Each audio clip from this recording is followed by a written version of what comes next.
That again. Well, hello there, everyone. My name is Peter Schrapp, and I am the co-host of Seattle Boat Show Live. And oftentimes when you see that intro, the weather doesn't always align with what you're seeing in that intro. But I can say in the last week that that's exactly the type of weather we have had, with the highs of 80, 85, and today was a little chillier. I think a balmy 70. So it's been a delightful couple of days here. And I know, Mark, Mark Manzel, my co-host, joins us. Mark, you are over on the other side of North America in New Jersey. Beautiful New Jersey, and Manasquan, New Jersey. Had dinner tonight on the Manasquan River and a great seafood restaurant. Highly recommended, Harpoon Willie's. So if you get to Manasquan, you can get to Harpoon Willie's. And if you've already eaten there, send me a message on the chat line. Tell me what you thought about it. So I'm here for a family wedding in Maryland this weekend, and I'll stop by Annapolis and check that out. And then I get back to beautiful Washington, probably in time for the change in the weather. Landons, how are things in Alaska?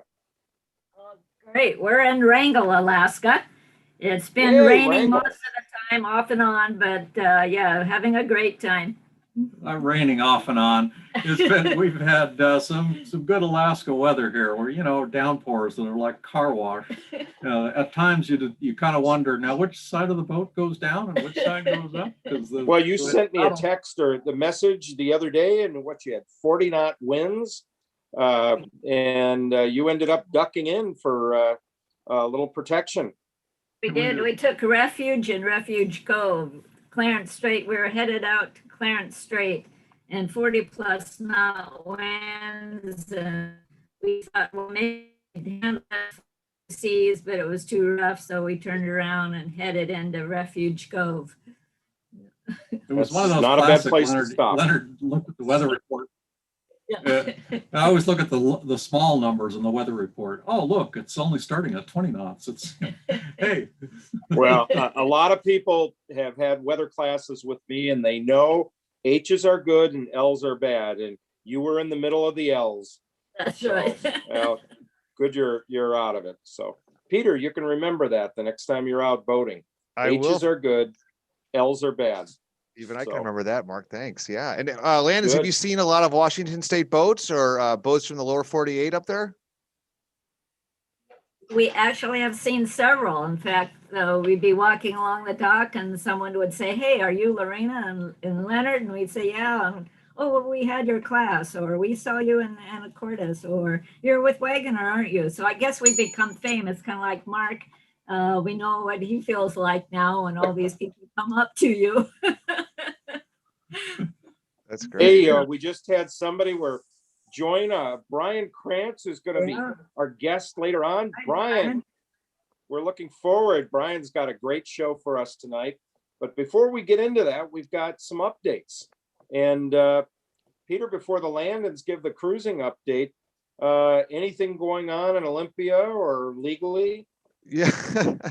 Well, I guess a wardrobe update. I'm wearing a shirt that my mom gave me that she hasn't seen me with, nor have you. I found it in my clean clothes pile that kind of tucked away at the bottom. So, well, some are yellow here, rocking the yellow. Yeah, I guess a little update. I had a interesting meeting today with Snohomish County Council member Jared Mead. He met with industry leaders, Mike Kirschenbaum, an NMTA board member, Mark Helgen is usually part of that group, some National Marine Manufacturers Association industry leaders, to talk about wake surfing in Snohomish County. So to bring him up to speed on what wake surfing is, he's already a fan of water sports. It was really fun to hear him talk about how important boating is in Snohomish County and for him and his family. He's got 2 kids under 3, and it was just you don't have those sorts of meetings every day when you meet with a diehard boater who's also a lawmaker. So he is someone that we're going to be continuing to to continue to do some outreach with as Snohomish County figures out what they want to do with wake surfing on 5 of their lakes in that beautiful county. So that was a very fun meeting. Those are very rare. When you find a lawmaker that likes to go boating, you're always like, wow, it happens. So we definitely had a lot of interest, and it was a fun conversation. So yeah, that was a fun little update. There's a similar issue too going on in Andrews Bay. So this summer, we're going to be looking at educating boaters to boat responsibly. So there's not the partying atmosphere that existed last year and previous years, but we really want safe boating, responsible boating. We want boaters to remember that they are boating with neighbors not too far and beautiful ecological surroundings. So we will be doing some outreach there with grassroots and peer-to-peer social marketing and media messages. So stay tuned on that one. But it's a very similar issue. How can we not lose the aspects of boating while we cultivate fun, but we don't represent the jerks? So it's a fine line. It's a balancing act. And anyway, today was a fun day to have that virtual meeting with Councilmember Mead. So that is my little update. We had a busy weekend out in the islands, and we had our office manager, Kristen, go out with her family to Roche Harbor. So she gave us a full report. They took good care of her out there, but it wasn't as crowded as everybody expected. So the marina was not full. Now, to recap, they're not taking reservations. It's kind of call when you get there, and they'll find a slip for you. And there were slips for everybody last weekend. So I heard the same from Rosario Resort. So the islands are not inundated yet. So don't be afraid to go out. So, but it was a beautiful weekend. Nice. And how's your boat performing, Mark? I worked on my windlass system, and it appropriately jammed, and I got that all taken care of for now. But it's been my little maintenance challenge this year. I see. And Landis, how's your boat doing? Great. Yeah. Well, it's doing fine. Had a couple of small issues on the way up, and it's one of those where they healed themselves. You know, those are the best kind of boating problems, when they heal themselves. Yeah, you hope they healed themselves. That's well, they did. It's healed itself. So don't know what. Yeah, you'll appreciate this. I was just going to say, you'll appreciate this one. I was driving in a car, and my check engine light's been on, and I'm like, oh, I don't want to go in and check that out. And praise Jesus, the engine light went away. And I'm like, finally, like, this is like you tell the third grader just walk off the injury, you know, and you hope that the sprained ankle is just nothing but a turned ankle. And I guess the car magically fixed itself. So it pays to procrastinate here and there, I suppose. Yeah. I'm a little bit of a skeptic about those. Well, I'll keep you posted. I'm sure I'll keep everyone at home posted as well as we go through this saga of Peter's car. Yeah. Well, looks like we've got Brian Krantz in the house. Hi, Brian. Yeah, we're going to get back to Brian in a minute. He can't wait, I can tell. And Landon's, we had a few more announcements, don't we? Right. Yeah. A few updates on Alaska and what's happening at some of the marinas. So we after Ketchikan, we went around the Beam Canal, and Beam Canal. One of the pleasant surprises was that we've been there before, and there are quite a few boats usually in Beam Canal, and usually the few mooring buoys that are out there are usually pretty well taken. And one of them, the one in Punchbowl Cove, was taken, but only a little bit ahead of us. And then we pulled into Walker Cove, which is the next one down there. Buoy was my empty. favorite. We found more empty buoys than we have full buoys. We found nobody else at any of the anchorages that we're pulling into. The bottom line is there's a trickle of boats up here, but not a lot of boats at the marinas. Excuse me. In Ketchikan at Bar Harbor, where you normally the first come first serve areas are full, and they're usually every slip is full. There's vacant spaces all over the place, so there's plenty of room up here right now.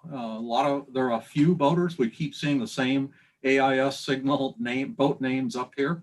And the next one, we went into Naha Bay, checked out things there. The dock there had space on the dock, pulled in late in the afternoon, and there was space there. We also learned that nearby Loring Landing, they accept transient boats or guest boaters on the outside of their dock. It's little known that they do, so you can pull up only on the outside, but you can stay overnight there. But they said be sure to watch the weather because they are exposed there. Yeah, Myers Chuck is open. We had a boater that asked us, they actually texted us when they saw that we had been up there, a boater that was behind us in Ketchikan. And indeed, Myers Chuck is open, Thorn Bay is open, Kaufman Cove is open. We're here in Wrangell, that's open. So I have my big question for Myers Chuck. Is Cassie still baking in the morning and offering cinnamon buns on the dock? Yes, and she has her sign posted up on the dock there, upland actually from the ramp with nice big sign, order your cinnamon buns by 4 p.m. and I'll deliver those the next morning. So yes, don't want to miss those. They're a favorite. Yeah. Great. Any other reports? I've got one report when you're done. Okay. We had, the other one was up here in Southeast Alaska. It's really everything's back to normal, back to our real normal. In other words, we're not using masks up here. There isn't much of any masks going on. The only thing where we see a mask is in some of the, occasionally in some of the U.S. government offices, customs office, and a few other places like that. But grocery stores, pretty much everywhere. Harbor masters' offices, no masks. Everybody's pretty much back to normal up here. There was one or two. Well, I can add to that. In Anacortes, people don't know what to do. In other words, some places you go into a restaurant, as soon as you sit down, you can take off your mask, and other restaurants are, you don't have to. West Marine says, if you've been vaccinated, honor system, you don't have to.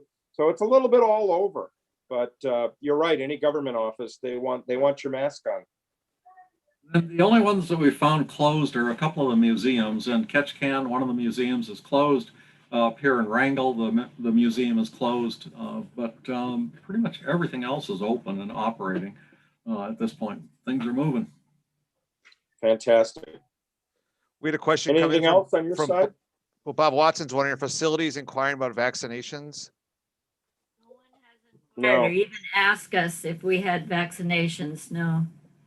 In fact, we had somebody, we volunteered the information and they said, we don't care. Crazy. So Sue Peterson, who's a new member of our staff, she's been a regular watcher on the show, and she is moving to Canada. And so we've been following, and she made it to Canada today or yesterday. And she went through with her boat, her Nordic tug, and she said 3 officers came down to inspect her boat. They were polite, but quite intense. She asked about the other 2 COVID tests that she was told she would need, and they said, no, that's no longer necessary. And they just wanted the results of her most recent COVID test. They didn't care when it was. And so she's now in a 14-day quarantine before she can get off her boat. And she's got a new to her slip and boathouse on the Fraser River that unfortunately she has to be in her boathouse for 14 days. So she'll be giving us a full report. She did add to that, though. She had a report for us on Point Roberts, and the restaurant at the Marina is still closed, has been for a year and a half. Lorena, we talked about that. We had a report the end of last season, they were open. So I don't know what the story is. The manager said they think the restaurant will reopen. We'll report when that happens. And the Marina is practically completely empty. Many of the Canadian-owned boats that were in the Point Roberts Marina have now gone back to Canada. And there is a reciprocal slip there that has 30 amp power. And the most important thing is diesel fuel in Port Roberts is $2.67 a gallon, which is a pretty good price. So they're getting back to kind of normal. And I know we've been getting word that Blaine has been really promoting their restaurants and everything else, and promoting Blaine as a restaurant. And we've gotten word that there's plenty of mortgage space there if you want to go visit Blaine. So that's all the news I have. I hope to get out to the islands here in another week and a half. I do have one more announcement. If you're planning to do the transit passing through BC waters to get to Southeast Alaska, they are asking that you not stop at Nanaimo. So no provisioning or anchoring at Nanaimo. That was the latest we heard from someone who just after us or recently did the transit through. Interesting. Good to know. Then just the our updates table. So the waggonerguide.com/updates. Thank you. And we've been there are updates, lots of updates in there. So check that before you come to Alaska. Also before you head out into the islands, we have our field correspondents that are out there checking for things, and we post all of the latest information out there. So check that before you head out. Yep. Yeah. Good.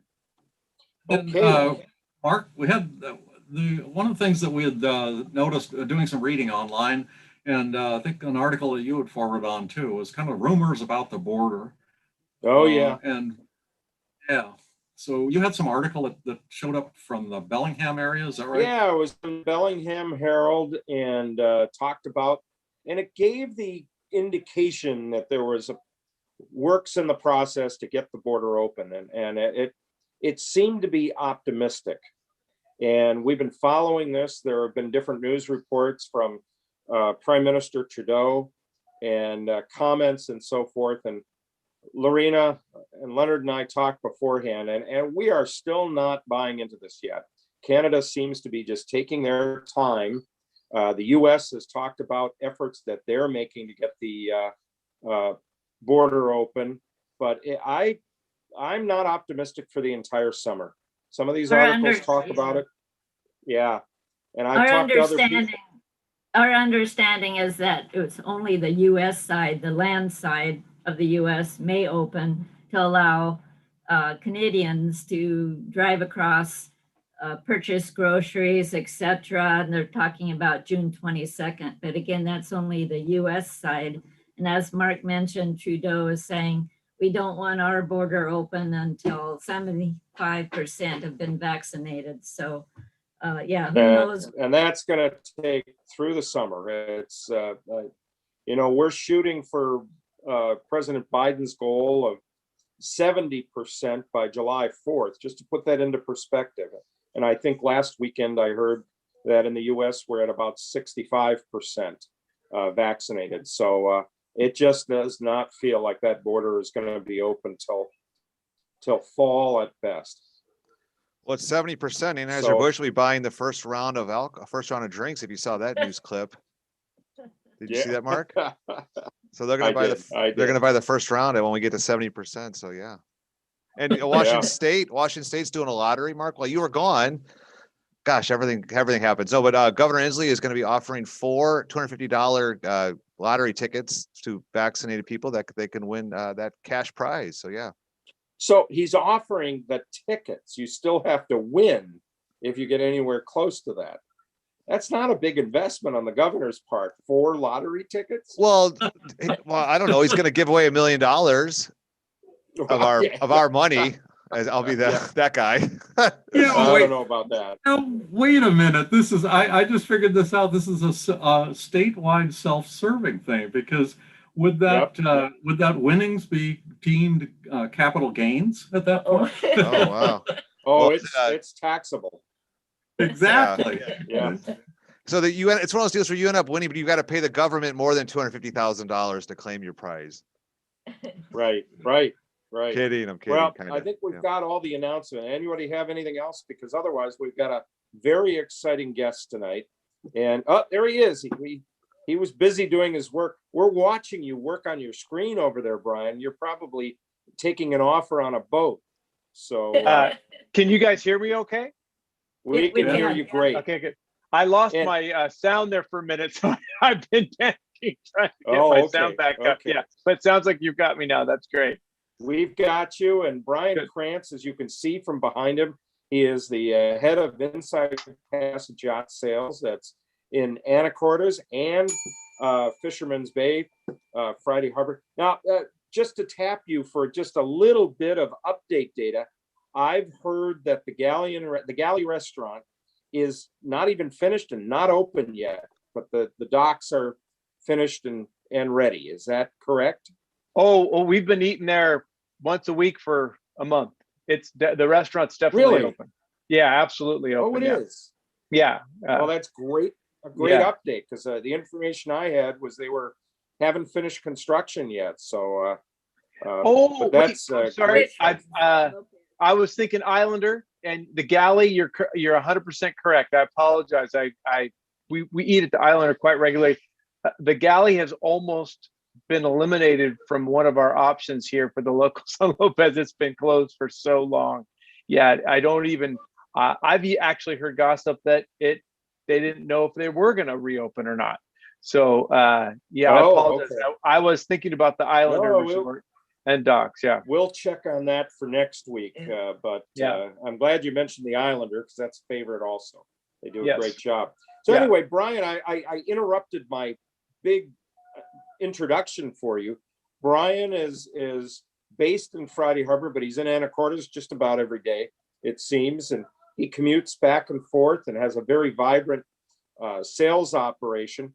And Brian, several years ago, saw this new boat from Finland called the Sargo and got involved with bringing them into the country and selling a bunch of them.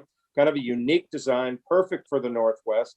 I have to admit, I also am a fan of the Sargo, going to that. But Brian, during the process of this, bought a Sargo for a customer in Finland, and he took his family over to Finland and then went boating around in the North Sea and around Finland.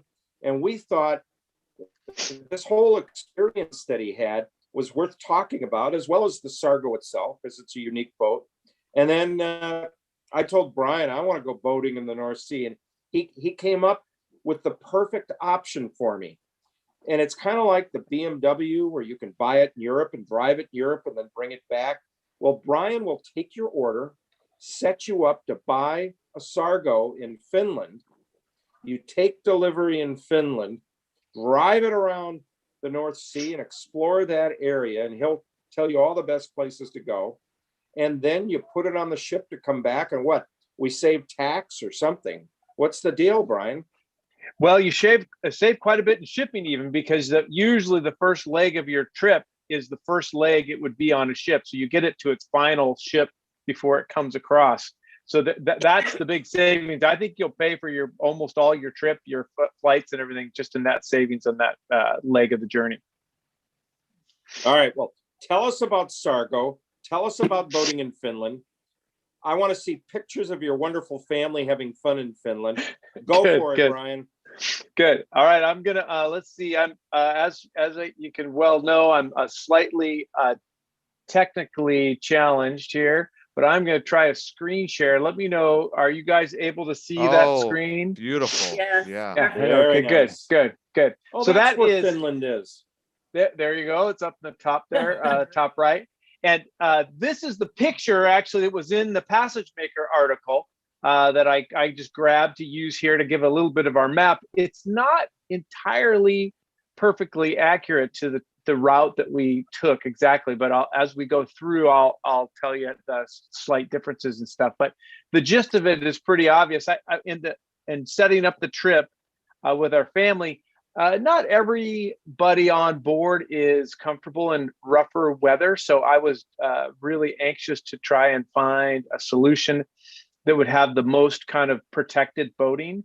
And through hunting, I found the Utah Canal, GOTA, that number 3 right here, as a really fascinating option to actually cut the country of Sweden in half. Every road that travels north and south, every railroad, everything passes either over or under the Utah Canal. So we crossed from the east coast to the west coast of Sweden. It was a lot of fun. But we started off in Finland and did a little bit of a road trip there. This is the family flying up to Helsinki. We have the 5 of us in a 31-foot vessel. But we started with a bit of a road trip. We got a small car. Now we have 3 folding bikes in the back of that car there, and my 3 kids. My oldest daughter is 6 feet tall, and they were packed in there. And we started though from Helsinki, and then went up the Russian coastline, driving on a tour, and then came across sort of what is sort of the middle of the populated area of Finland. This is a picture from one of our first stops at a really neat little hotel on the lakes. I didn't understand until I got there how absolutely covered in lakes Finland was. It's totally remarkable, and most of them are connected. And so you can see we're sort of like in the Midwest of Finland, and you see the big sailing boats on the lakes there. Lots and lots of boats work their way deep into the inland areas of Finland. And boy, we hit it at a really nice time. It was a complete heat wave in Scandinavia, some of the hottest temperatures they'd had in over 200 years. So just beautiful evenings and castles everywhere. This is Savonlinna, and it was a very famous castle compound that we were able to go and tour and take a look at while we were visiting there. It was quite a nice stop along the way, and really, really interesting. This picture is the next in the line, but it's probably not the most important picture, but it was an interesting one to me. As we were traveling from Savonlinna just across, I hadn't realized it before, but Finland is quite a loggers country. Lots and lots of tree harvesting. Now their trees are a smaller pine tree. They don't grow too big around, but the grain is much tighter. So it looks a little bit like a straight grained oak, or feels tight like an oak, as opposed to what our softer wood pine trees. But out in the middle of nowhere, this is imagine a 2-lane highway, one direction, 2-lane the other direction, and there's nothing but trees for tens and tens of miles, and then all of a sudden there's a gas station on either side. You know, it's a stop right along a long roadway, and we pulled over, and there was this amusement park, just a boom right there in the middle of nowhere. Like, I don't know where anyone would come from. American flags, Brian? Absolutely covered in American flags. Did you bring those flags, Brian, and ask them to be put up? No, okay. Well, we had a nice embroidered 3 by 4 foot flag on our boat, but no, this is driving in the rental car. I was just astounded to see the American flags everywhere, and it ended up being quite predictive of what a positive reception we got all around Northern Europe, which I was not anticipating. This was in the midst of a very controversial political time with NATO and all these kinds of things going on. We were quite impressed. This area had a little touristy Santa's village, so I threw a little kind of picture of one of their display cases there. Brian, so, what year were you there? What month were you there? Let's see. This would have been. Sounds like 3 summers. Sounds like ago. Every year. Yeah, maybe 2018. I think it might have been 2018. Yeah, okay. Yeah, we were there. Okay. So we're cruising right along. Of course, our first major spot was to get to the factory in Kokkola, Finland, and the CEO of the company, of Sargo, Thomas Sarens, was sure to meet us, and he took us to the Sarens summer home. This is where it is not far from their winter home, which is in downtown Kokkola. This is just out in the country a bit, but this is where they will stay during the summers. And this is the oldest grandson of the founder of the company, who owns the Sargo company now with his 2 brothers. This is his summer home, of which he built all the buildings himself. It was interesting to find out that the center building here, he had to get a permit for, but these other buildings on the outskirts, which he used as sleeping quarters and a sauna, he built perfectly to the size that did not require a permit, not unlike what we find out here, where if you keep the building small enough, it's not necessarily be permitted. But it was quite a level. We had a drone, so I was able to take an aerial picture of property, which they were excited to get a picture of as well. But we spent 2 nights here with the whole family, and it was an incredible opportunity to really get to know the owners of the company, as well as each of our children had sort of a match in their children, and were able to forge some close relationships. The older kids have actually been visiting into the United States since. This is a picture of the sunset looking the other way from the deck of a house. So Brian, I learned my boating in the Midwest and Wisconsin, and the lakes are warm up quite a bit. Was this water warm? Yes, even in the ocean, the sea there is quite interesting. There's very, very low tidal exchange. The tides don't move around very much at all, and so it does tend. And there's lots of spots that are really shallow. Holy smokes! And navigating, if you enjoy close quarters navigation, Scandinavia is for you, because it's really, really interesting. All the little paths they have, and lots of markers to pay attention to, and of course, a good chart and chart plotter is absolutely essential. We went out with the Sarens. These are all their kids and my kids on this boat. Was referred to as Old Smoky. And Thomas, CEO of Sargo, has a habit of buying completely destroyed Sargos and renovating them. So Old Smoky was had burned the entire pilot house off of an old Sargo, and he had gone through and renovated it. Interestingly, he, because of their close quarters to Sweden, he gets a lot of new Volvo product. So this boat had a new engine and drive system in it that he was testing for Volvo. It was quite fun to be a part of all that too. And they took us out to a place called Tankar Island, which is a common spot for folks. There's Thomas there. It's like an old island that had museums of the old fishing cultures out on the island.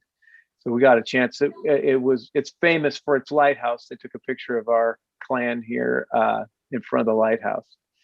Here was a small chapel. The kids all read a passage from the Bible that they had up there. And they were famous. It was quite hysterical because the kids were terrified to come to this Tankar Island, because the Finns had told us they have very good fish soup.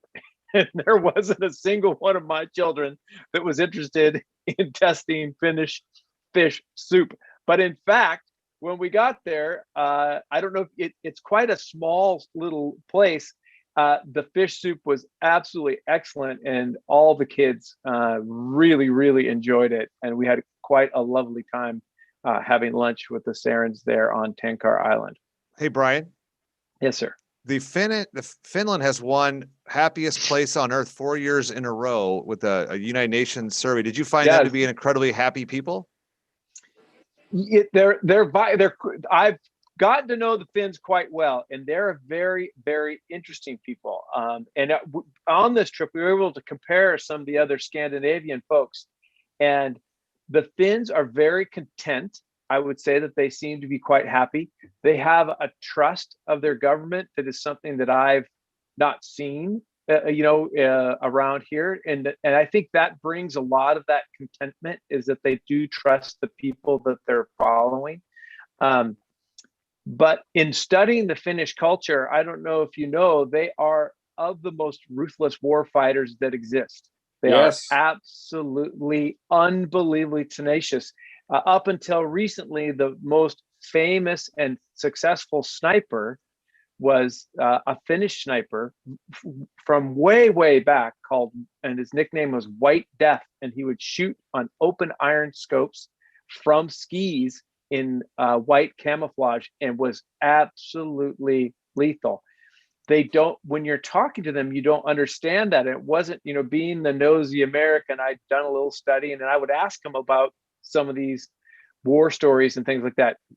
Not real interested in talking about it. Very shy about those sort of more. I mean, they invented the Molotov cocktail. Is a Finnish invention.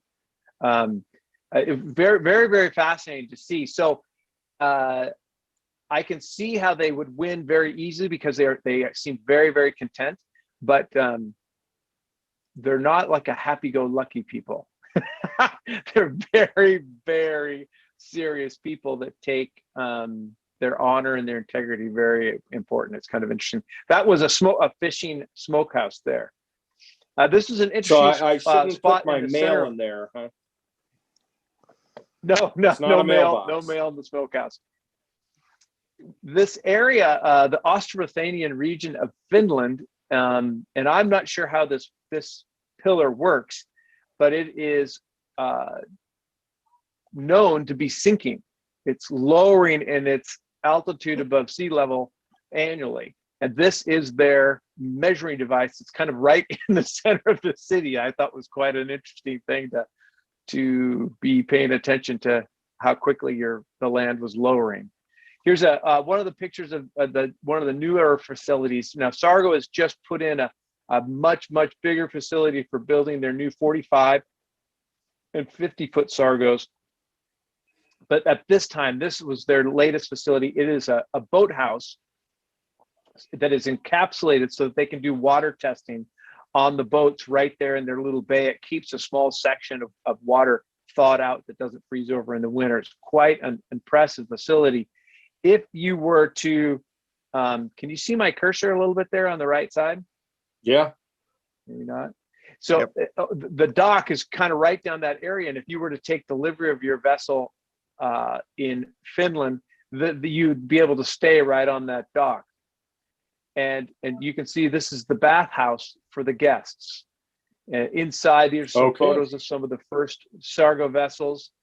And this is actually one of the very first Sargo vessels they have on display as just to show off. And this is the sauna for the guests. They have a whole sauna area in the boathouse there, right off the dock, that is specifically for their clientele that come to visit. Here's a picture of from the boathouse where the water comes inside. The family's all getting a good tour. So that from up, we were up in the Kokkola region here, and now we're heading down to Turku, where the boat had been launched beforehand, and that was all kind of prepared for us to go. We moved on our way down to Turku with the plan of then heading out to the Åland Islands. This is a Sargo dealer had a sign flying, and our Sargo's right out at the end of that dock. Just to, and once we got underway, we stopped at one of the spots in the Åland Islands. And one of the things we found that was interesting, that's not unlike here, everywhere has mini golf. All the places that boaters stop has a mini golf course. But this is a fun picture from up on a high point on one of the Åland Islands that we just stopped in to have lunch and do a little laundry at a little spot, and it was quite nice. This is the restaurant we went to. I'm a big beef eater. I like eating steak, and I was excited that it's not a very popular item on restaurants, and definitely not what we think of as a steak very often. This restaurant had quite an excellent steak. I was really excited about it. There's another picture of some of the homes and stuff out on these Åland Islands. Now these are the waterways are really shallow in between all these islands. There are large sort of seaways for ferries and commercial ships and whatnot, but boy, you get right out of those and you'll find water with big rocks and things that are 2 feet under the surface. All over the place. And so it's a really, really careful area to be navigating. You got to be quite careful about it. Let's see. So did you use charts? Did you use your Garmin chart plotter? How did you do it? Absolutely were charting all the time. I was following my charts absolutely like crazy. It looks like I have no Waggoner guide dial here for changing my pictures. Finland, yeah. I don't. Do you guys? Oh my gosh! If you'd have had one, I would have wanted that so much. I can't even begin to tell you. Let's see. The Landons are signing up to do it next summer. To go ahead to Finland. Yeah. I'm going to stop this share for just a second. I've lost my thing. I'm going to try it to get it started up here again. So Brian, while you're talking, so what did you have in the restaurants? I mean, I think of herring and cream sauce, but that's probably Norway. I've had other Finnish food. But what did you and your family enjoy? Well, I was always on a hunt for a steak. That was no question about it. That's my preference always. But they had all kinds of. We really became accustomed to lots of different canned fish recipes, and the sauces and things that they had along with them were quite excellent. We were pleasantly surprised, very pleasantly surprised. Yeah, it was great. Brian, does your family now pull out the canned fish back now that we're back home and everything? Do you see them asking for some canned fish? No, I can't. I can't say that it became a lifelong favorite. No, but they really did warm up to it, and a very excellent amount of fresh vegetables and different things like that. Lots of potatoes. They get really fancy with their mashed potatoes. They make it into little flours, and I think they have a little flamer that they toast it onto. Here's a picture of a stop that we made only because as we were getting ready to cross the ocean there, the Baltic, it got kind of rough, and so we fell back and we were going to wait for a calmer day, and ended up. And this is a spot that's quite popular with tourists and cruise ships, and they have not, again, unlike here, some of these cruise ships are specifically set up for gambling and drinking. So they're allowed. I've seen these cruise ships in Stockholm, and I was told that it's very popular for a Saturday night date to go from Stockholm over to Finland on these ships. And this is one of their stops along that way. It's sort of in between the two right there, and that they'll come out to. Really great and interesting restaurants. Lots of ice cream all over the place. And this was the Sargo Park there. We had a lovely time in the restaurants and using the facilities there. From that spot, we continued on across the Baltic, and we had much better weather the next day. And we were in a fortunate spot. Mark, you probably know Carl Skarn. And yes, I do. Who is the official importer of the Sargos to North America. I'm the dealer here. And his family owns an island just outside of Stockholm.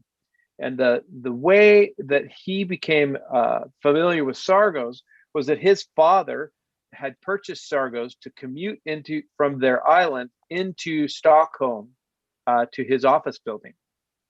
So he'd gotten to know the Sarens family, actually the parents and grandparents of the current Sargo family owners, and got it connected well with Sargo.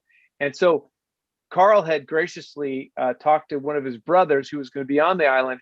So our next stop was to visit the Alfiskar Holmen, which is Eel Hunter Island, where Carl Skarn's family, he was raised as a boy.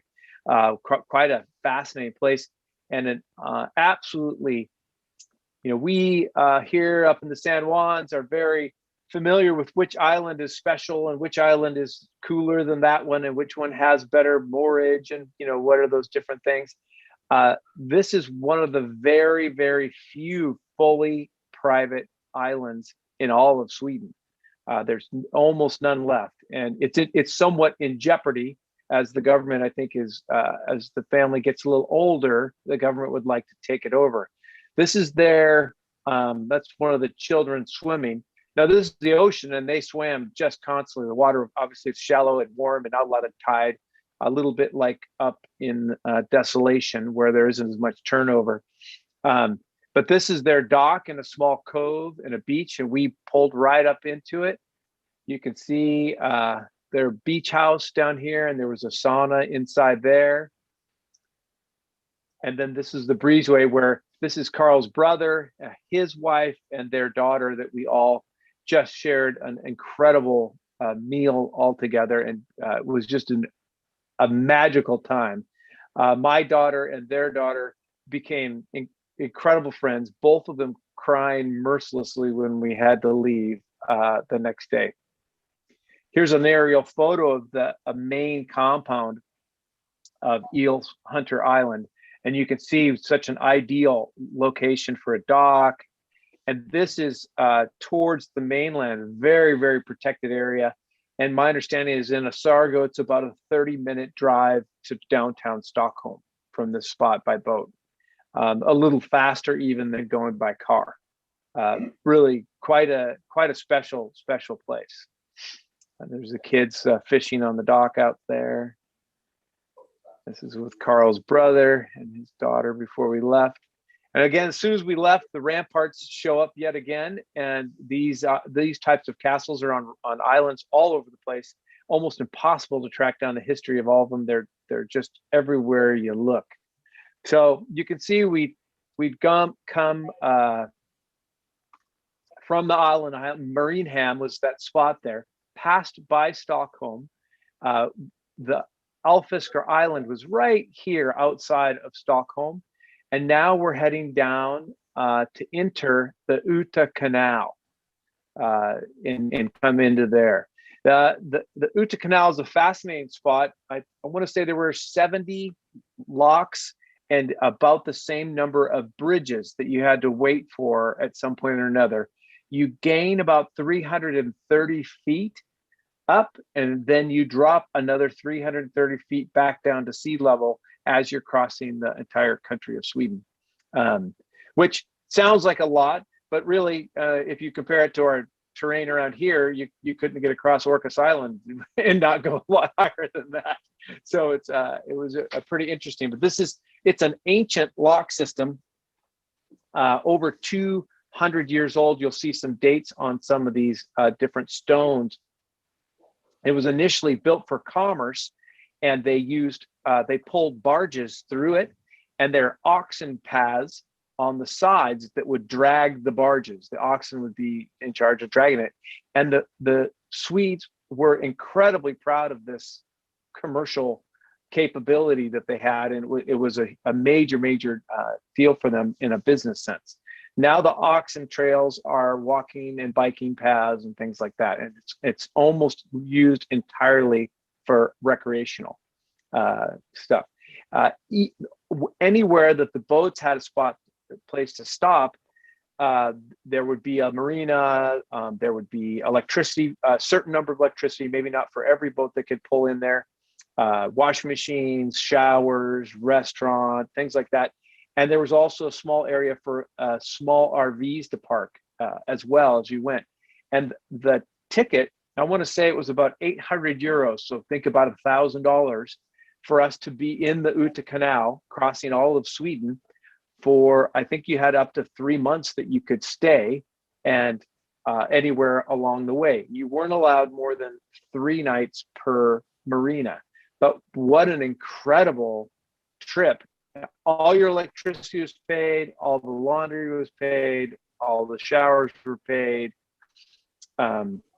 Electricity, if you got in there first, all your mortgage was paid in all the locations. It was quite an excellent bargain, I thought. This is looking up through our very first locks from this yellow building. These yellow buildings got to be familiar. They're the Lockmasters usually in there. And that's where we kind of finalized our reservations and made sure we had the right things before we headed into the first locks. Many of the locks were 10 or 12 feet in this section of the thing. They rarely much higher than that, and often they were just maybe 2 feet in distance. But you can see how cute the little towns are. Our first stop along the way was Soderköping. An excellent town, quite a tourist town, lots of ice cream shops and pastry shops. And where this is from a church, like a mausoleum type thing. This is the church affiliated there with it. Had a wonderful time visiting it. An interesting fact in regards to the churches, we went into so many churches and they were so ornate and so beautiful. And as best we could tell, I don't know if people went to church very often in these little towns. And in talking to folks along the way, I've realized that in all of Scandinavia, everybody pays a religious tax every year. And they give you the different countries are a little bit different, but they give you a little check sheet, and you have to check your religion. And based on which religion you check, they charge you a certain tax level. And talking to some folks in Germany, he says, I have checked the box for being a Hindu because they pay the very least tax. He goes, I'm really more a Christian, but I don't have kids that want to get married in the Christian church. That's kind of the entry level. If you don't pay the tax, you can't get married inside of the church. And he goes, I'm more of a Christian, but I want to pay the lower level tax. It's I've never heard of anything like it before. I was absolutely stunned to hear that they actually took measure of the number of each religion and then charged, whether they went to church or not, charged a certain level. The government actually funds these churches, is coming through tax dollars. This is an example of how most of the moorings along the canal were. If you can see, you just pulled in between a couple floating metal things and got an aquatite. Not the easiest for getting on and off, unless you adopted the new way of coming on and off the bow. It was very frequent that these are really tiny little moorings there. Let's see. This is a Lockmaster, one of the many that we met, and the view that we often would see looking up. Most of them were, many knew 4 or 5 languages. And so it was always nice for the kids to have someone to be able to chat with a little bit and talk. And without a question, every single person was stunned that we were Americans. They over and over again, they said, we have never seen an America on the canal. I've never been an American here, never once. And they were dying to chat with us a little bit and understand, why we had come and how we had happened to be there and whatnot. It was always a lot of fun. I saw a lot of vistas along the canal that I wasn't anticipating, that maybe did not. Big farming areas, lots of big tracts of land for farming and whatnot. Again, the mini golf courses at every stop. Here's down inside the canal. The kids all got a job, and I'm really proud to say I would encourage anyone to hire them as crew. They've learned their cleats, they learned their knots, they learned that. I mean, we did these lock after lock after lock. And my oldest got to where she was driving into the locks as well. This is our youngest daughter, who turned 10 while we were there. And you can see here, there's a lock and then a bridge. And so you'd wait for the lock, and then the bridge would have to open, and you'd go through that as well. This is a commercial boat, and they had, as we do here in the locks, they had privileges. And so whenever a commercial boat, everyone else had to just wait. And this boat carried tourists. So if you didn't want to drive your own boat through, you can get a room on this boat and traverse the canal. Quite an interesting thing. Although in doing a little research, the accommodations on the boat seem minimalistic, very minimalistic, tiny little beds, not too much for restaurants and things like that, but quite quaint and very old boats that were in there. This was a stair step of locks. There was actually 7, the Berg Locks, very famous spot. The fact that the grass was all brown is almost inconceivable to the Swedes. A summer never gets them brown grass like that, but this summer was uniquely hot, and so it was quite dry. But you can see a group of 4 would load on. This is us in the Sargo here in the lower right. Group of 4 would come in, and then they'd all travel together all the way up. Then the lock would clear, and then the next group would come all the way down. So we were waiting for these guys to clear the locks, and we were going to pop in. Interestingly, we hadn't met until this time. These 2 other power boats were both from Germany. And as soon as we were in the locks and they saw our American flag, they brought out their American flag beer cozies, and they brought out their American flag blankets. And they had American flags all over their boats. It was incredible. This is my oldest with a pair of jeans that I don't know. I honestly, I make enough money to buy her jeans. I'm not sure, but that's what she likes. This is a picture of us in the locks, and I am there operating the drone on the Sargo. And we had the two German power boaters that were quite large and luxurious power boaters for the locks. And then someone in a sailboat that was from France. And quite an interesting couple, very austere, very quiet, hardly would look at you even, as opposed to the Germans who were, quite friendly and whatnot. There's another of us as we're moving our way up the locks, probably about 2 hours to get all the way through, draining and filling each of the locks. So it took a little time and really quite a fascinating thing. Not a problem for one of us to get off and walk up and down while we were going through the locks as well. Quite interesting. There's a date stamp. I don't know if you can see that all right. It's 1818 when that was hewn. This was an interesting thing. We came into one of the areas where we were going to spend the night, and let's see. No, it's not this one. This is just us stopping along the way, doing a little bike riding, and having a little lunch. A small dock like this for pulling over in the canal is quite common. So if you wanted to spend the night on these docks, not in a marina area, that was completely acceptable as well.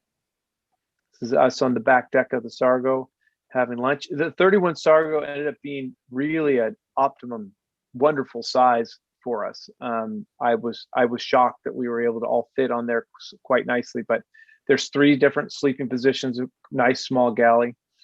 I thought this picture was really quite beautiful and not what I was anticipating seeing in Sweden. And there were lots of big farmland type landscapes like this, quite beautiful. There's a John Deere tractor at work. I have a family in the Midwest, and half of them are John Deere and half of them are Caterpillar family. There's another. This is my wife, Christina, and one of the typical roads. If we went for a small bike ride, we'd go and ride around. But this canal, there's no cities really. There's some few small towns, but mostly you were just out in the country. Kind of fun. So Brian, did you provision in Finland? Did they help you set up the boat? Or were there markets that you could go to in some of these small towns? Markets in every place that they had. One of the official marinas had a market along nearby and restaurants nearby and things like that. So we had no problem getting provisions whenever we needed. It worked out well. Ice was a little bit more of a commodity. Here's a little. This is the kids swimming in the canal, but it just really a lovely places to stop and swim for a bit and cool off. Here's an example of the bridges. There was every which way to Sunday. The person on the right there, you can see with the lever, they're operating a manual lock. The differentiation in the height was small enough that someone could just walk around in circles to do it. But the bridge is a bridge that would slide back and forth and pull away. We're waiting for it to clear its path. This was a wonderful spot. Waffles and ice cream were definitely a big hit. The kids loved it. Coffees everywhere. Excellent coffee everywhere we went. Really a nice stop and a nice town that we enjoyed. This is more coffees drank in Finland than anywhere else in the world. Really? It was interesting. In the touristy places, you could get espressos. It was fascinating how every country in Scandinavia was quite different in the type of coffee that was readily available. The Finns are very much into regular, like a drip coffee, but as nasty and strong as you can possibly imagine, just curl you up. I mean, they drink their coffee incredibly strong, but no espresso. They don't call it. They don't do the espresso kind of setup. It's quite interesting, but they drink coffee like crazy. Yeah. Neat hotel picture, just as one of the marinas. An interesting thing, I we were overwhelmed, and my kids were overwhelmed at how positively everyone seemed to be about the United States. It was really heartening. But at this particular dock, an interesting story happened. The very austere French couple that on a sailboat that we ended up being in a lock with quite a bit. I tried not, their quietness I tried to take as them being private, not necessarily uncomfortable with us, but there weren't not a lot of highs or anything like that. But when we had come into this marina, they had pulled their sailboat in. I kind of had come around behind it. And as I got tied up, I saw another sailboat with 4 younger adults that was obviously struggling. They weren't very good at handling the boat. And they were coming in a little hot and a little rough. And I was on the back of my boat, obviously wanting to protect my boat as well as help them protect their boat.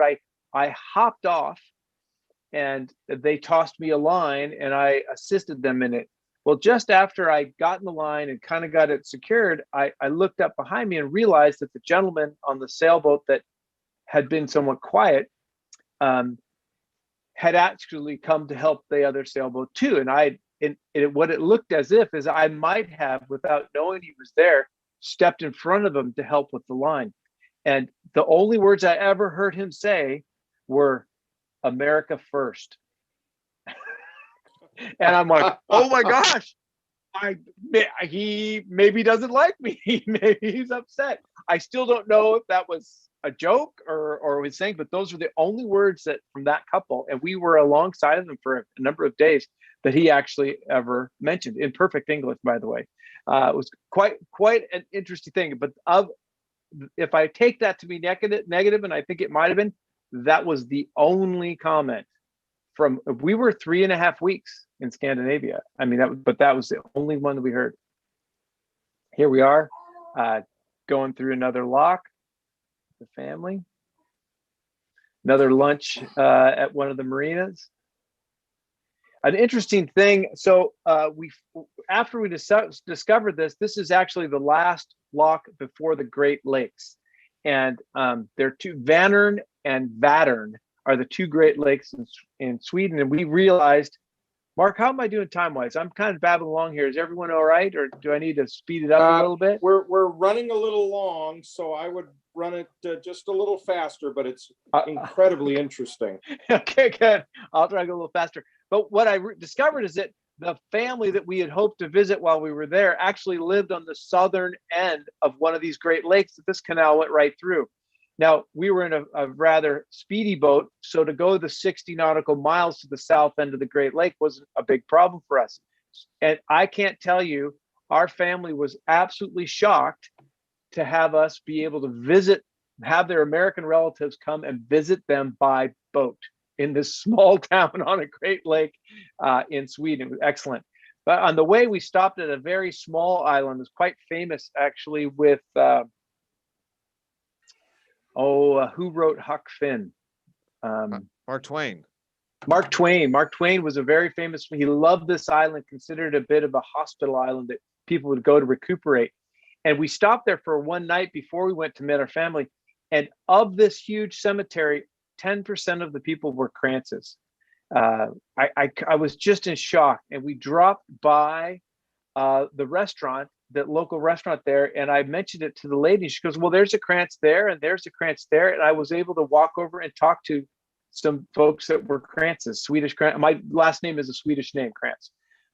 This is Christina. We befriended the captain of this ferry. He saw our American flag, was intrigued, and brought himself and the whole crew over to introduce themselves to us on our boat, and invited us on a trip.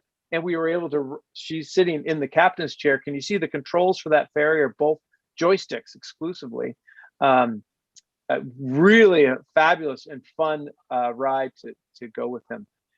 So this, you can see here, we've traveled the Utah Canal, and we went down to Jönköping, where we visited family. Spent a little time in Visingsö, which is that island where we saw all the gravestones, a small island there. And then traveled back up, and we're heading over to the next Great Lake. Now, Brian, This is- you were talking about speed. What kind of speeds were you maintaining through here?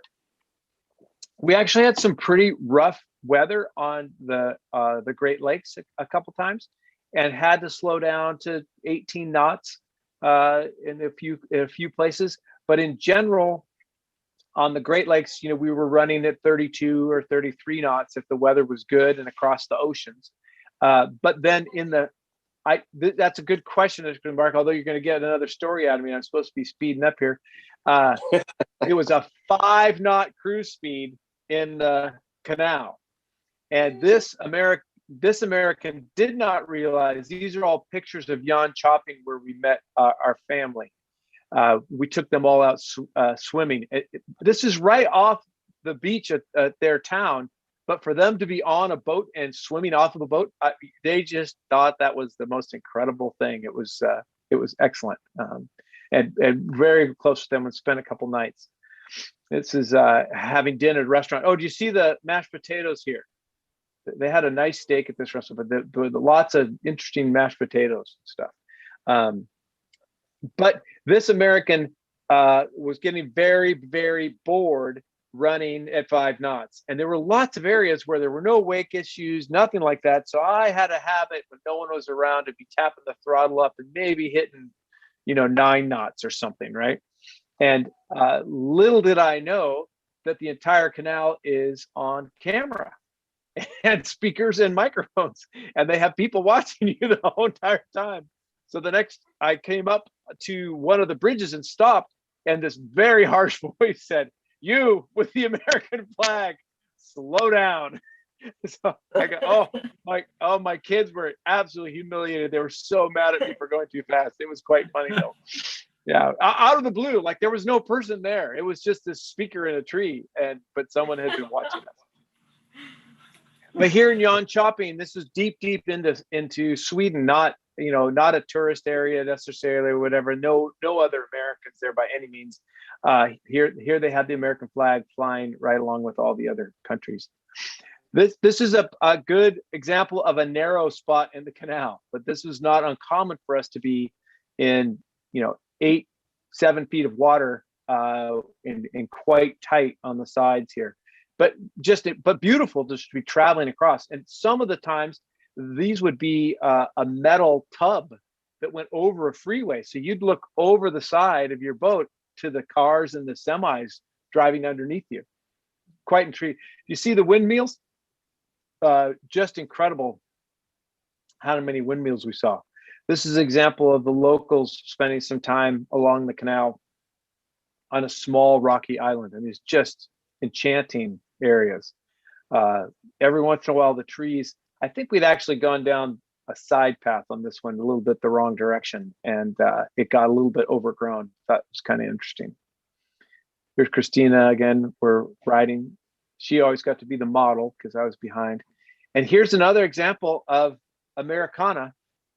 So we were in just this tiniest farming town, and I'm driving down, and here's this American car, and it's obviously out being celebrated. It's got a little American flag on it, and in that same town there was a diner that was a 50s diner, all red, white, and blue, absolutely burgers and shakes, and Americana was really strong on all these places.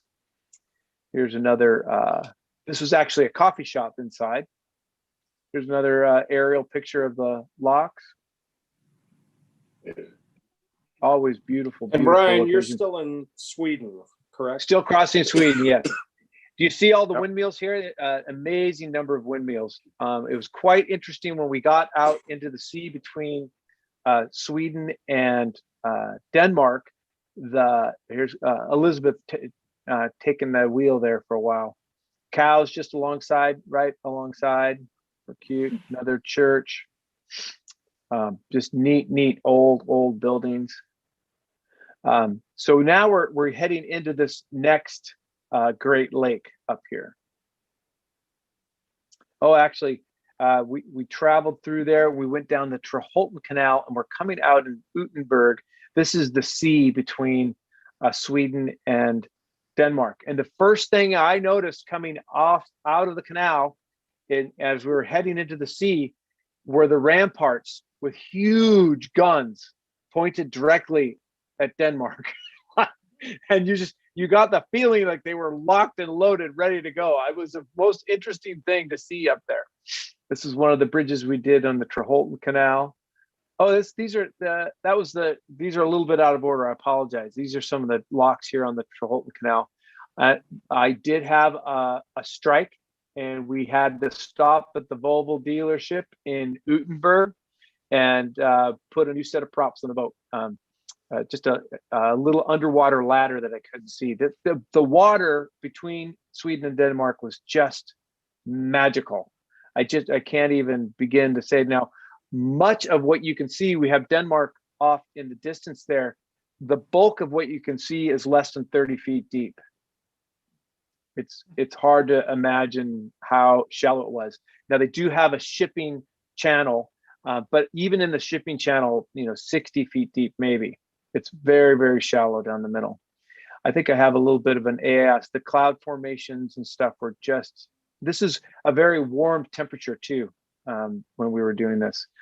Even in the sea, the windmills are everywhere. And as we were traveling there, I saw a huge ship that had all these big cranes on it. I couldn't figure out what it was doing.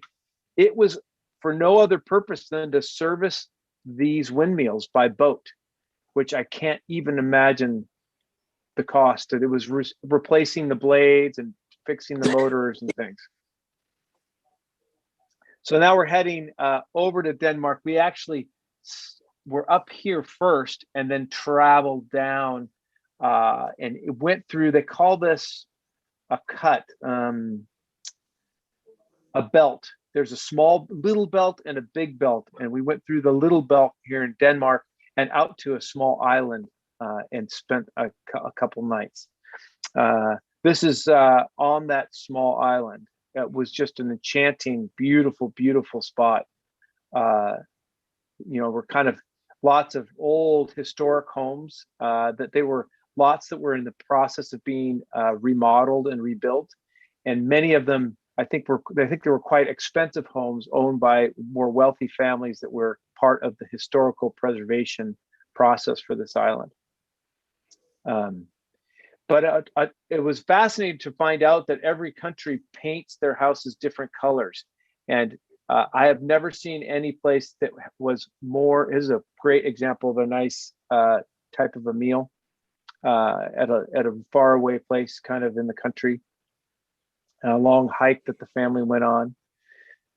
But in Denmark, half the people paint their house black, like half of them. I mean, there's so many black houses. I was shocked. It was really interesting to see that sort of a dark, simplistic architecture in lots of buildings, lots of just concrete buildings, like everything just concrete, very, very sort of stark, clean lines.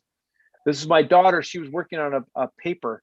I was quite proud of her. She was quite diligent and was able to turn it in while we were on our way, and got an A+ in college credits while we were traveling. It was great. This is kind of a little wind-worn beach. Here's the American flag flying on that small island.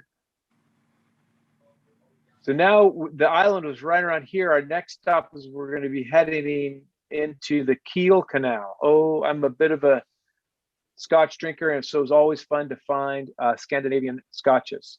This was, I thought, quite a pretty bottle. Another section. Oh, this is a section of the Kiel Canal, a little side canal that came off of it that we went and toured and checked out. Had a really interesting lifting bridge there. Just checked it out. And then on our thing, it didn't show, but we actually went through the Kiel Canal, came out into the North Sea, and we visited the Friesen Islands, which is a fascinating, fascinating spot.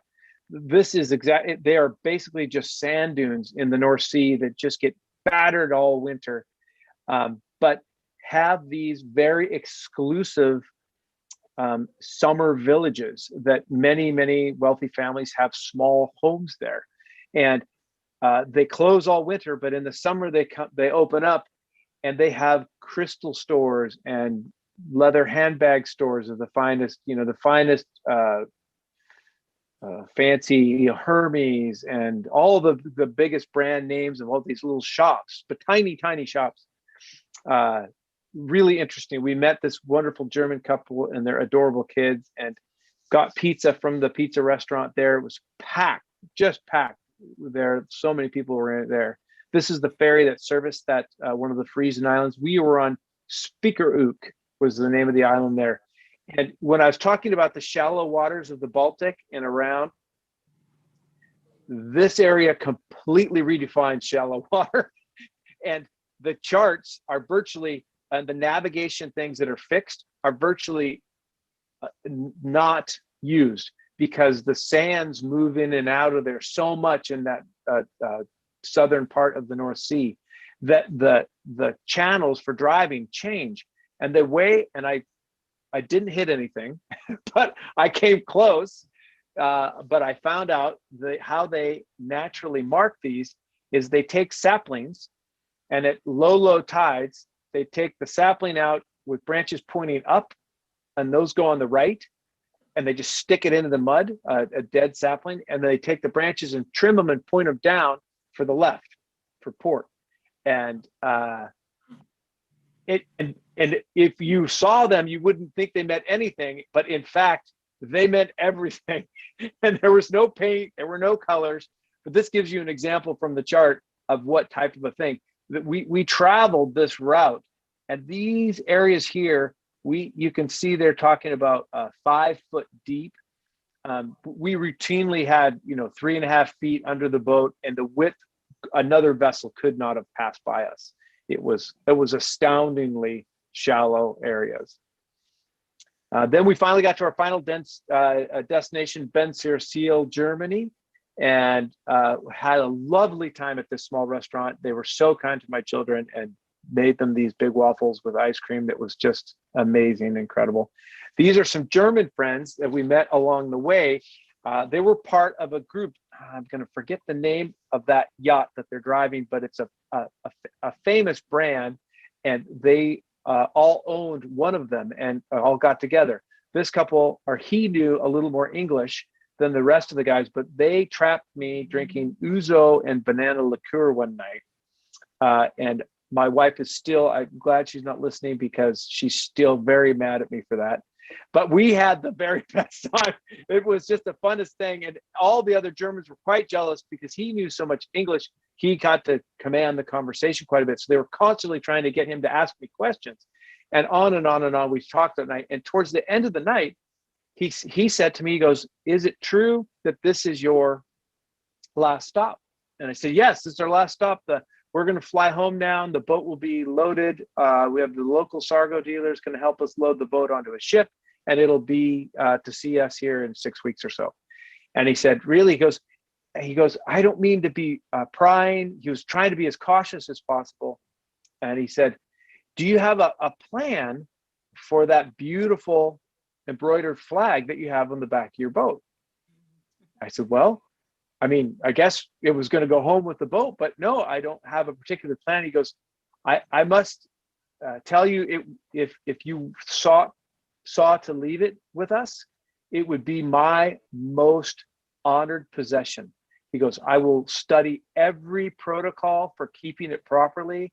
I will honor it and respect it and guard it with everything I have. It would just be unbelievable for us to have that as a souvenir of meeting you and knowing some Americans." And I was flabbergasted. This group of people used the words liberty and freedom more than I have heard amongst a group of Americans in a decade. They talked about the United States like the light on a shining hill. I mean, absolutely entranced by the concept of liberty and freedom. And we're free to admit we don't have that here. I could go on about the talks I've had with that group of people that were so educational and fascinating. But both my older kids were involved with the Civil Air Patrol, so they had learned some level of flag protocol. So we had the flag all properly folded up, ceremoniously folded up. And this is when Christina and I brought the flag to him the next day. tears all around. Handing off the American flag to this couple was, I mean, all of us were welling up with tears. It was really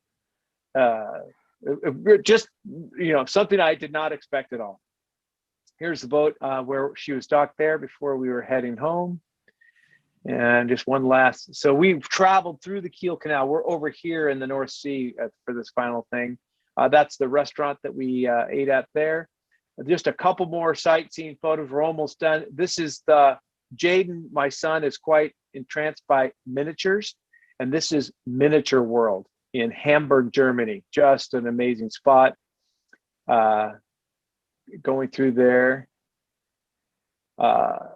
A nice, small coffee shops in Hamburg have hardcore liquor for lunch.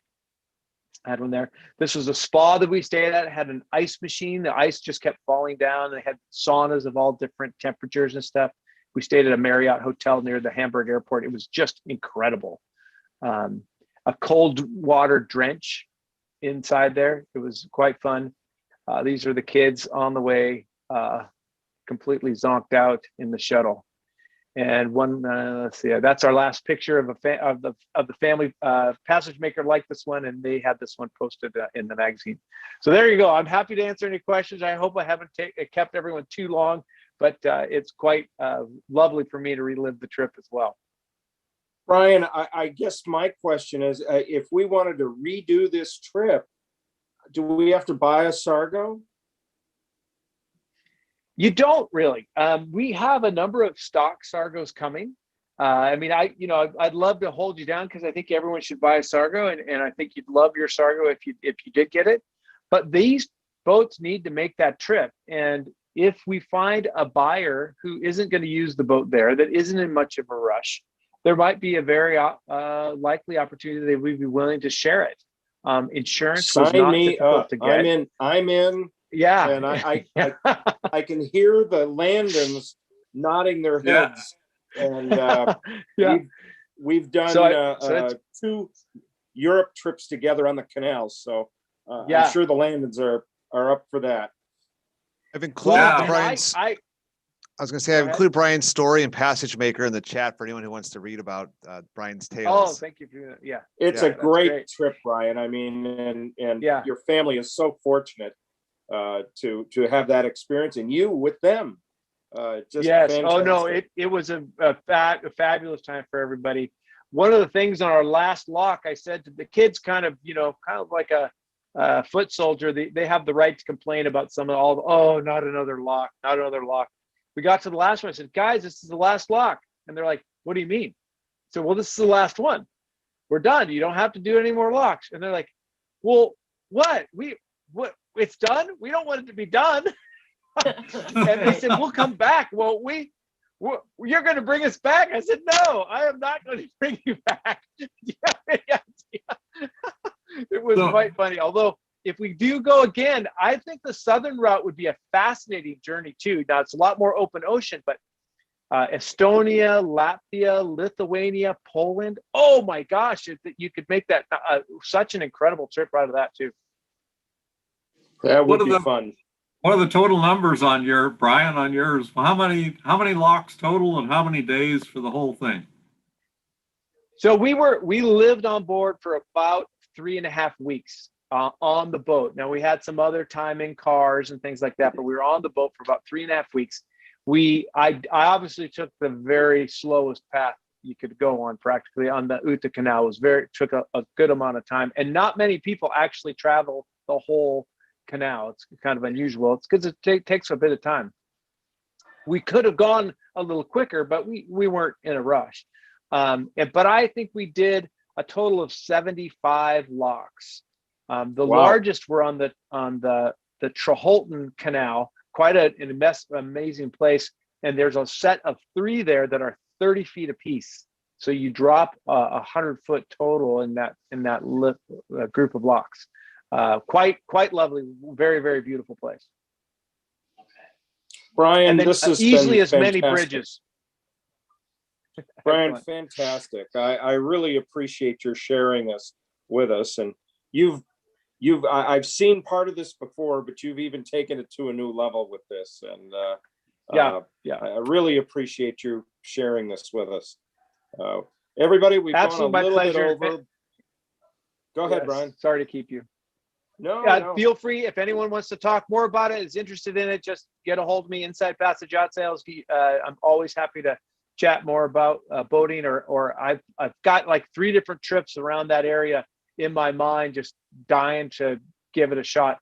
We had actually planned on having the next vessel, COVID hit, but we had a vessel planned to be landed on the East Coast, and we were going to do the Upper Great Loop from there and end up in Chicago, where we just go with the truck and pick up the boat and take it here to the Northwest from Chicago. No reason not to buy a boat and then use it in Europe first, then use it on the East Coast some, maybe do the loop, and then bring it the rest of the way across.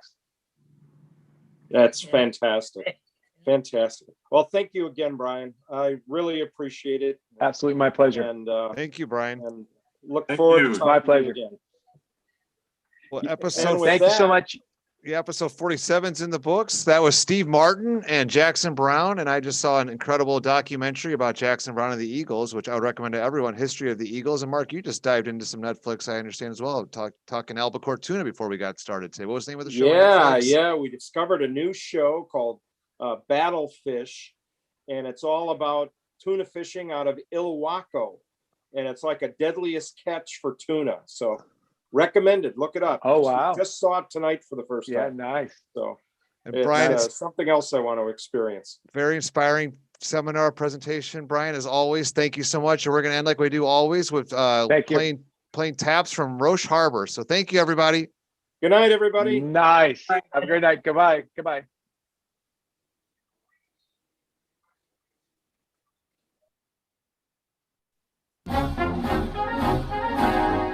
Good afternoon, Kevin Carlton here, Harbor Master of Roche Harbor. Welcome. Talk to you a little bit today about the color ceremony of our Roche Harbor Resort.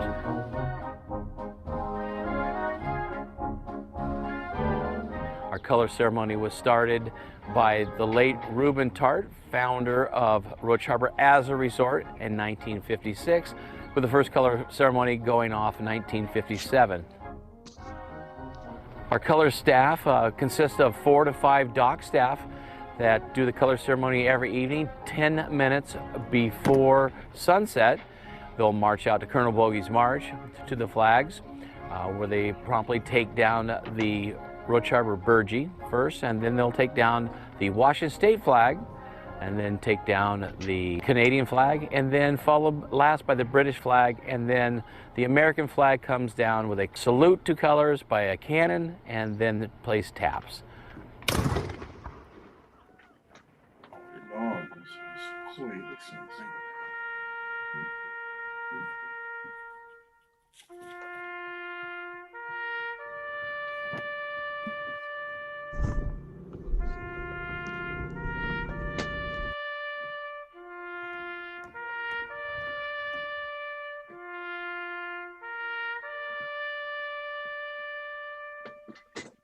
In Roche Harbor, please come and join us for our time-honored celebration. We look forward to sharing this experience with all of the boaters here at Roche Harbor, and have a safe and happy boating season.